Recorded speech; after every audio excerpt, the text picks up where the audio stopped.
Bit of a homecoming for Tony Mowbray this weekend as he takes Blackburn Rovers up to the northeast to take on his nearest and dearest Middlesbrough, live in front of the Sky cameras. Can, of course, we maintain our unbeaten run in 2021? We'll take a little look at it next.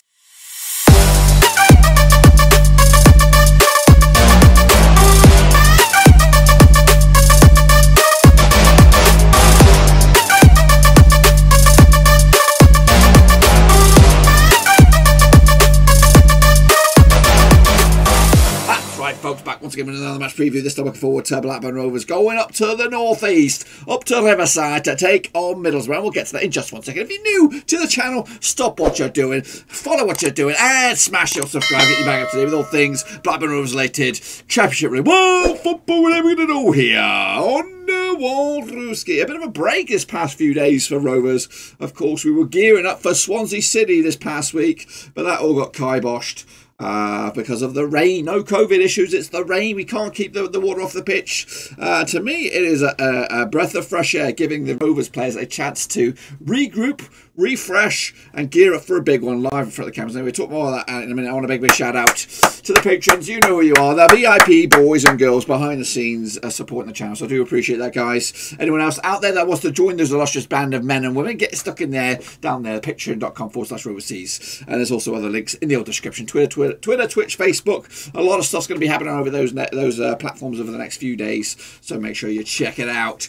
But let's get into it. Take a little look, of course. The build-up starts now. Of course, this game will be taking place on Sunday. Hang on a minute. So it is. It's Middlesbrough taking on Blackburn Rovers. That's right. Taking place right here, of course. Goodness gracious me. It's the Riverside. Yep, up in the northeast.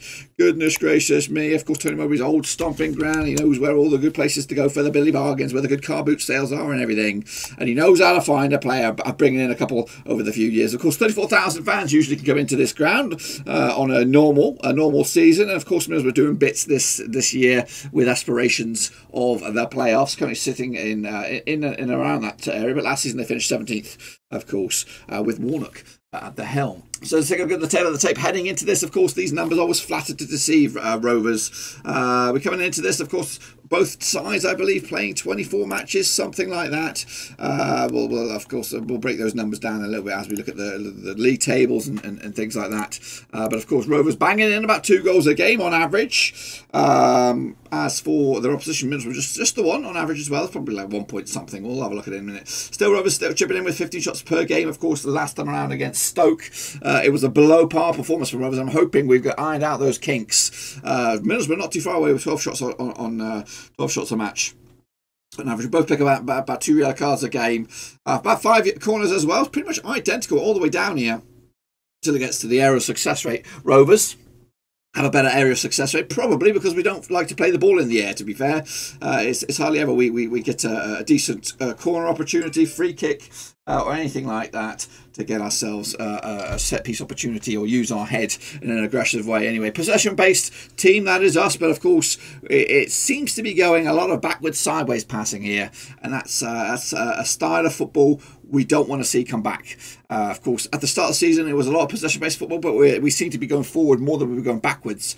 But apparently, we've been found out a little bit. As for Middlesbrough, 46% aerial success rate, and same with 46% possession as well. Pass success rate, 62% for the hosts, 79% for Rovers, and again, on average, 6.8, 6.7 for you respectively. That's both home and away combined here. Let's take a look at the two teams here. Both home for Middlesbrough and away for Rovers. Middlesbrough have actually played just 11 games at home. Pretty much similar stats as we've seen before. Corners about the same. Fouls 13. Offsides around about 3 times per match. Aerial success rate is also pretty similar. As for Rovers on the road, we averaged about 16 shots again. Just the same amount of corners as well. 80% pass success rate, 54% possession, and 55% aerial duels. So it's good numbers. But guess what? You can keep all those. You can keep all those numbers because just like Swansea, even though we didn't get to see the game at Swansea, Middlesbrough come into this match above us in the table. So let's take a look at the numbers that matter, or they kind of matter anyway. Heading into this bad boy, take a look at the goals per game. Of course, Rovers scoring goal freely. Of course, played 24 games this season, in banging in on average a total of 39 goals, which is a good return. Of course, and scoring 28 of those through open play, 3 set pieces, 5 counter attacks, 3 penalties. As for Middlesbrough, they've scored 30 goals this season, again both home and away, 17 through open play, 7 set pieces, 7 So we do expect some more of that as well. 4 counter-attacks, 1 penalty and 1 big fat OG. Down the foot of the table here, you can see the goals per game ratio, 1.6 or over, but just over that hump of 1.5. I think if we're 1.5 or below, we're probably round it back down to just 1 goal a game on average, compared to when you see Middlesbrough there with 1.3 goals per game. As for shots per game, 12 for Middlesbrough, 14.9 for Rovers, with a conversion rate of 10%. That's the goals scored. How about the goals conceded? Let's take a little look at it. As you can see, we score a lot of goals, but guess what? We concede just as many, in my eyes anyway. Conceded 28 goals this season, 19 through open plays, 5 set pieces. Of course, that's a weakness for me. 1 counter-attack, 2 penalties and 1 OG. As for Middlesbrough, they concede just 20. Bentolini usually between the 6 these days, 11 through open play, 5 set pieces, 2 counter-attacks, 2 penalties and 1 no own goal so far. So they seem to be good at stopping the open play goals. Set pieces could be a weakness for them as well. We'll have to see. As you can see, shots per game received, 9.1 for Middlesbrough, 12.1 for Rovers, with of course a 1.2 goal conversion rate, or whatever you want to call it, for the visitors or the opposition for Rovers, and Middlesbrough just letting in 0.8 goals per game.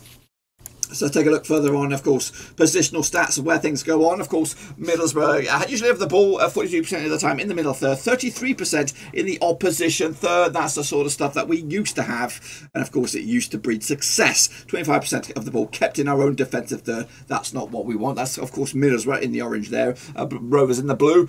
We keep the ball 41% of the time in the middle, 30%. That's a whopper in our own third, our defensive third, 28% in our attacking third as well, which is to be honest with you, I think over the games of the season, it's been a gradual decline. We were having more possession further up the field, like Middlesbrough do have right now, but as the season's trickled on, it's gone more and more and more to the back, and as you can see, the possession is predominantly in the middle, but also at the back there. Kicking on further, let's take a look at where the attacking avenues come for Middlesbrough. 40% down the right-hand side, 37% down the left, 23% down the middle. As far as it's more even, with 38% on the right. Of course, the Nyambi effect there, 37% down the left, the Adam Armstrong effect, and of course 25% down the middle. So we do like to come down the flanks. As for shots, 53% of all Middlesbrough shots coming in the 18-yard box, 37% long-range bad boys, and 10% in that scrappy dappy do area, in the 6-yard area. Of course, Rovers 4% in the Bradley Dack area. That's the scrappy dappy do area. Of course, he's just getting him, finding his feet. 18 in the 18-yard box, 59% of all the shots coming in there, and 37%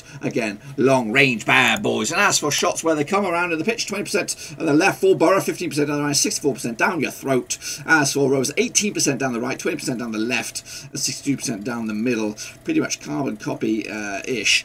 If you want to compare the two stats, let's take a look at, of course, the tail of the tape between these two sides. They play each other a bunch of times, but in the last 36 matches since 1995, since Rovers were crowned, of course, Premier League champions, there's been 13 wins for Rovers, 10 for Middlesbrough, and 13 draws. And in amongst all that, I believe Middlesbrough beat Rovers 4-0. That was the highest ever win, according to their brain. This brain here, a 2-0 win for Rovers over Middlesbrough. That was the highest win for us.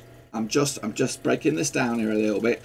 Scoring 31 goals in those matches. I'm thinking 32 goals, of course, for Rovers, with an average of 0.86 goals for Borough, and 0.89 average for Rovers. Of course, the form for this, we'll take a look at the form table in just a second. 50% for Middlesbrough, 33% for Rovers. Of course, we're coming into this in 12th. And again, we'll look at the table in a bit, all its glory. Middlesbrough coming into 7th. When playing at home, Middlesbrough have actually not lost to Rovers in the last 7 encounters. Sam Morsey has more yellows. We'd like a bit of Sam Morsey. No, we don't than any other player. Bradley Johnson has collected 6 for Rovers. Middlesbrough's last home game with home win against Rovers was all the way back in 2012. That's right, they're overdue. Let's take a look at the key numbers here. Of course, I do like this guy, Britt Summerlong here. Of course, he comes with a bit of money, a bit of a pay packet, of course, but he does score goals like stuff. He's not really kicked at the top gear yet. I think he's been in and out of the side. I don't know why. Of course, then you got a guy who's just burst on the scene, Duncan Watmore. Of course, used to play in the red and white stripes of Sunderland. Of course, up in that northeast.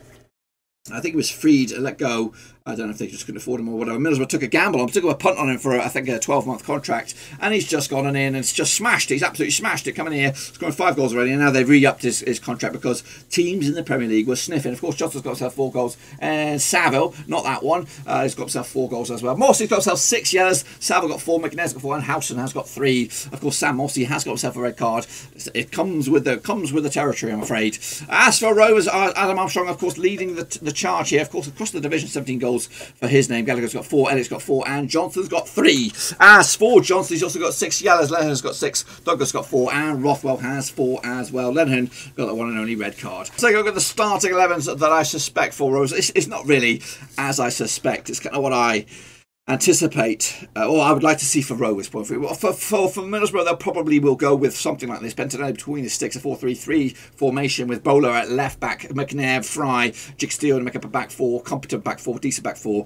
Again, you can argue McNair not really playing in his rightful position, but you've got Johnny Howson sitting in midfield. Apparently those two guys can flip-flop a little bit, and depending on how Warnock sees fit. You've got Sam Morsey, of course, always a troublemaker. Saville as well, kind of a midfield that doesn't burst with excitement, you know what I mean? It doesn't say like there's a bunch of flair in here. There's hard-working, number-crunching sort of boys that will grind out something for you. And of course, to be honest with you, I'd rather be winning games, grinding them out and get the points in the bag. And climbing up the table than playing fancy football, one-touch shit, all this fancy banana skin, back heel, bananas, whatever you want to call it, and lose games or just be embarrassed. Moving forward, we've got one more on the left-hand side, Chavanera at the right, and Samba longer down the middle. It is a very, very, a recognisable bunch of boys, of course. They're grinding out the work here, and I'm sure they'll be coming into this favourites. As for Rovers, we're going to go with something that we've seen in the past. It's a blast from the past, of course, with the 4-2-3-1. Of course, Rovers throughout the season playing with a 4-3-3 on average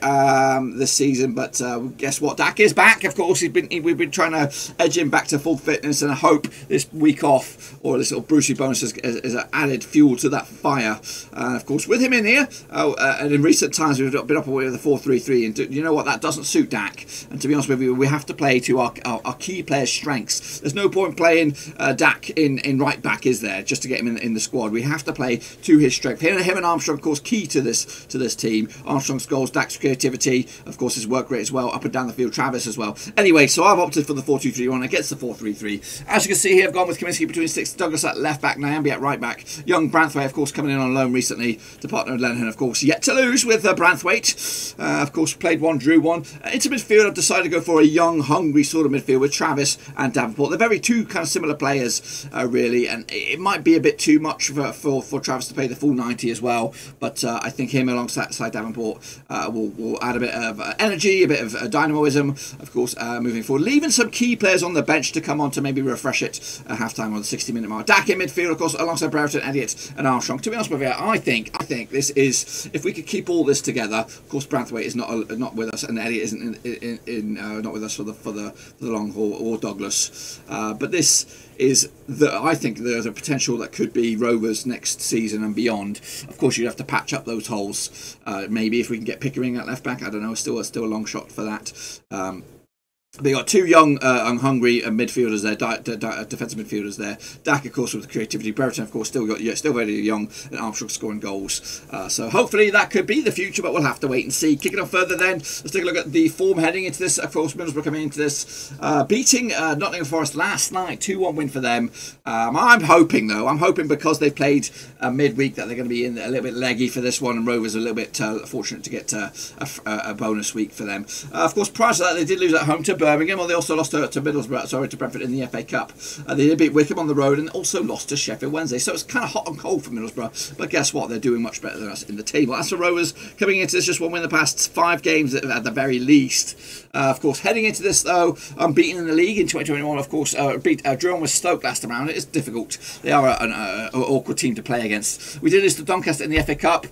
We also beat Birmingham, though, on the flip side, of course, kicking off New Year in a bang. Losing to Huddersfield, also drawing with Sheffield Wednesday. Let's take a look at the form table. Heading into this, of course, top of the pops, this is both home and away. Of course, 18 points on the horizon here at the last 6. Brentford getting 16 of them. They're looking very, very good. Swansea also in tip-top shape as well.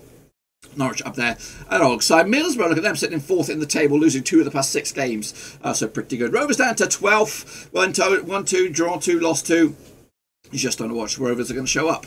Of course, they're going to go to the home form for Middlesbrough. They sit in 5th spot at the moment, picking up 12 points out of a possible 18 out of the last 6. Winning 4 times, losing twice at the past 4 games. Rovers are down in 9th at home, but guess what? We're not really focused about that. We're focused about their away form. Let's take a look at Rovers' away form, which is down in 12th. Again, not really much to get excited about. In fact, what are we looking at here? I think we're just below the halfway mark. for this, winning 2 of the past 6 out on the road. So, but coming into this on the back of an away win, which was against Birmingham, of course. So maybe our away form in 2021 is going to be immense, and that will get us up the table. Take a look at, of course, the journey so far. Of course, Rovers are your solid dot, and of course Middlesbrough are your hollow dot here. Of course, Rovers started off the season in pretty good shape. Of course, the first 2 or 3 matches we were flying high up to 6th spot, but then we dipped, of course, and it's pretty much steady Eddie into misery land right here. But you know what? This is just where you don't want to be.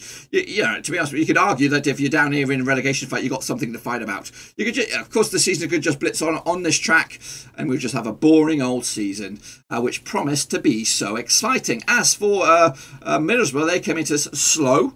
They had a bit of a dip, of course, at the start, but then they started to get to top gear. It goes high as 5th at one point, all the way back at match number 9. But of course, they've steadied the ship. They've gone down and they've brought back up again, and now they sit pretty just on the cusps of the playoffs. We'll take a look at the table in all its colour in just a second. Let's take a look at the recent records between these two sides. Of course, the last 6 matches, both home and away. Middlesbrough just winning 1 of them, Rovers winning 2 of them, and of course picking up 3 draws to boot. Let me have a quick gander at this one. I just want to check something. The overall spectrum between these two sides. We did talk about since 1995 the record, but overall these two sides have played each other in the past. I think we've got my numbers 136 times, 59 wins for Rovers, 39 wins for Borough, and 38 draws. Of course, last time around at the Riverside was a draw. Of course, Lewis Travis getting a rare goal there, Hayden Coulson as well. In fact, Rovers are unbeaten against Middlesbrough for the past 3 occasions. That's a bit of positivity for us, of course. Earlier in the season, it was a 0-0 draw at Ewood. Hopefully, something a bit more lively than that. We'll have to see. Of course, Britt Hassan Malonga does score goals. He scored 2 the past 5 between the two sides. Of course, Danny Graham, of course, no longer in the books. Scored a couple of goals as well. And that's pretty much it as well. Kicking off forward, let's take a look at the last 6 over at the Riverside. Rovers haven't won at the past 6 occasions. However, they've only lost once at the past 6, and that one defeat was all the way back in 2012. So we've unbeaten at the Riverside for 8 years, but there's been 4 consecutive draws, or 5 consecutive draws, and in fact 4 consecutive 1-1 draws at the Riverside. I'll take that right now. I'll take a draw, to be honest with you. I know it's not really what we want to hear, but it'll do for me, keeping us moving in the right direction. Kicking it forward, though, of course, this is the form both home and away. Of course, as you can see, we see it in the form table. Middlesbrough just losing once in the past 5 games at home, and when they do win, they win quite convincingly, or at least with a clean sheet, winning three clean sheets of the past 5 games at home. As for Rovers, of course, heading into this with a bit of a spring in our step. Of course, last league match in the away from home was, of course, the 2-0 win against Birmingham. If we can get that, then I'll take it to the bank. Let's take a look at what's happening after this game for both these two sides. Of course, Middlesbrough will take on Rotherham and the Riverside. Then it's Norwich, Brentford. Of course, 2 difficult games for Borough to side saddle. Then and there's Derby, and then Huddersfield Town. You just don't know what's going to turn up there. As for Rovers, very winnable games on the agenda here. At least probably these next 5 there, you could say we could go on an nice unbeaten run here. Luton Town at home should be a winnable game. QPR again it's up for grabs. Preston North End, of course, the Derby, of course, they're always could go either way. Barnsley, of course, a difficult game, but of course winnable, and Forest, who are struggling, and we owe them something as well for their shit part this earlier in the season.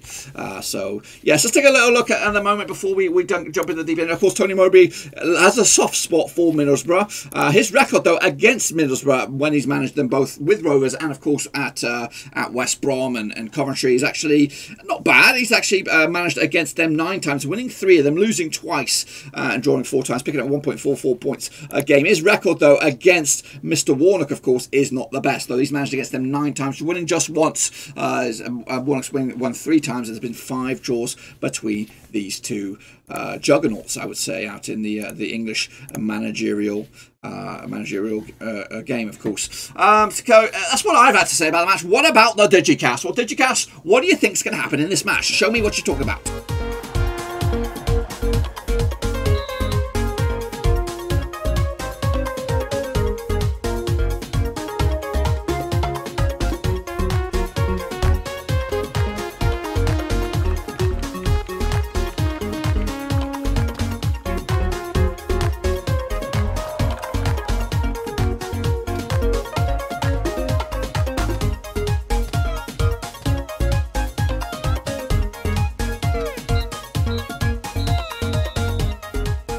what's been going on social media? Well, to be honest with you, not much is going on out there. I would usually bring on the beatrfcs.com forum, but I've got nothing. I've got nothing over there. But anyway, let's take a little look at what John Brooker said. He said, got some very winnable games coming up. A draw a Sunday or win. Then most games from then till end of Feb are teams around us or in the bottom half. Maybe playoffs ain't over yet. Well, let's take a look at some of the comments or replies to this. Jordan Chabis just said, mid-table mediocrity, where Charlie Elwood said, we are not going to get playoffs if we beat teams above us.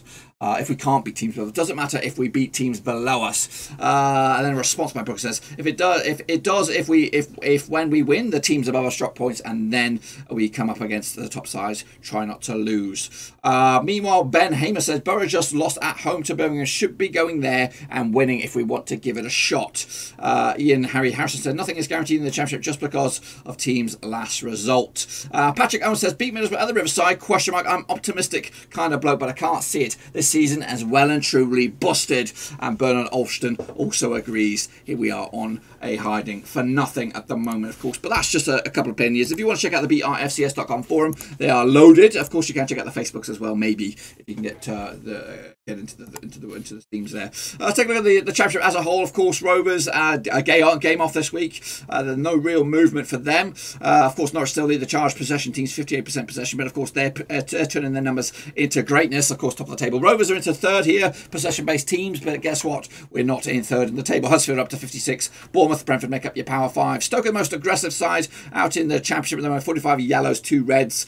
Forest, Wednesday, Rotherham and QPR make up your power 5. As for aerial duels, Cardiff lead the charge there. Rovers down into 4th, 53.6% there. As for shots per game, Norwich lead the charge on that one, 16.2. Rovers second, 14.9. Middlesbrough are down 11.9 into 5th. Pass accuracy, Norwich lead the charge there. Reading, Huddersfield, Brentford and Rovers make up your power 5, 79.4% successful passing rate for Rovers. Let's take a look at the table as it stands. Of course, Norwich lead the charge at the moment. They've got, what have they got? 7-point cushion over Swansea. Got a game in hand, though. Brentford also got a couple of games in hand. Watford, Reading and Bournemouth make up your power 6. Middlesbrough just on the cusp there. Win for them this weekend. They could go into the playoffs. As for Rovers, we're in 12th. A win for them. We could also go as high as 9th. And again, maybe, just maybe, get the belief back on the right.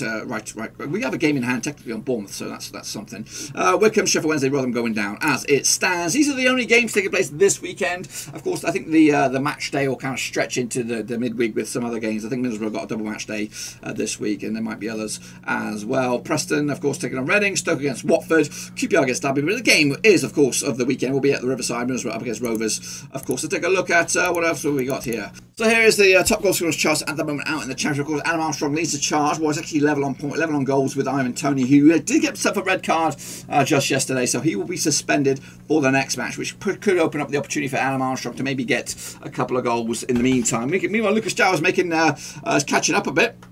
Scoring 14 goals now for Reading. Pookie's up there with 11. Salaki's got 10. Jamal Lowe's got 9. Woodrow's 8. Sinclair Morton are you also up there with 8. As for the most key assist members, Elise's got himself 8. Of course, Elliott's got 7. And Bembo and Buenda and Martin make up your power 5 there. Shots per game, Adam Armstrong leads the charge with 4.8 compared to the chasing pack. That's pretty much all I've got for you today, folks. Hopefully you enjoyed this video. If you did, smash that thumbs up. But if you are new, bang the old subscribe button to keep you banging up to date with all things Blackburn Rovers related, Championship related. Whoa, football, what are we going to do here on Warrooski? We will have a watch along on this bad boy. This will take place on Sunday, of course, at kickoff, not Saturday. So that'll be good. So make sure you come by for that. Say hello, come watch the game, and hopefully watch Rovers get something out of it at the very least. You know, I'll take a point right now, but of course, we're going to go into this all level pegging. Of course, if we get a little bit of lady luck our way, I'll take the 3 points. But that's it, my friends. Until then, I'll see you all very, very soon. Until then, mask up, keep safe, and I'll see you all next time around.